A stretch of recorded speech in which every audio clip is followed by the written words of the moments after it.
Welcome to Sindhu vlogs. இன்றைக்கி நம்ம முட்டை வறுவல் எப்படி செய்யணும்னு பார்ப்போம். அதுக்கு தேவையான பொருட்கள்: வெங்காயம், 2 பச்சை மிளகாய், கருவேப்பிலை. வெங்காயத்தை எப்படி பொடிப்பொடியாக நறுக்கியாச்சு, பச்சை மிளகாய் எப்படி பொடிப்பொடியாக நறுக்கியாச்சு. இனி நான் 5 முட்டை எடுத்திருக்கேன். இதுக்கப்புறம் ஸ்டார்ட் பண்ணுவோம் செய்யறதுக்கு. ஃபஸ்ட்டு ஆயில் ஃபஸ்ட்டு பேனில் ஊற்றிக்கோங்க.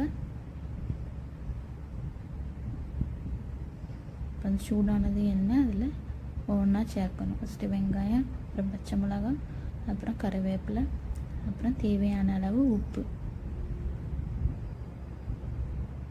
அதுக்கப்புறம் கொஞ்சமாக மிளகுத்தூள்.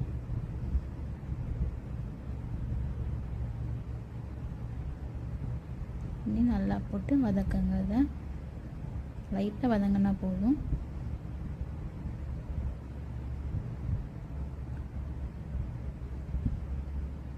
இனி 5 முட்டையை இப்படி உடச்சி ஊற்றிக்கோங்க. அதை நல்லா இப்படி கிண்டி விட்டுட்டே இருக்கணும். ஓகேவா? நல்லா மிக்ஸ் ஆகிற வரை நல்லா கிண்டி விட்டுட்டே இருந்தீங்கன்னா கொஞ்சம் நேரம் முட்டை வறுவல் ரெடி ஆயிடும். இது ஈஸி சிம்பிள் சைட் டிஷ். சீக்கிரமாக செஞ்சு முடிச்சிடலாம். ட்ரை பண்ணி பாருங்கள். ஓகேவா? முட்டை வறுவல் ரெடி. ஓகே ஃப்ரெண்ட்ஸ், பாய். இன்னொரு வீடியோவில் சந்திப்போம்.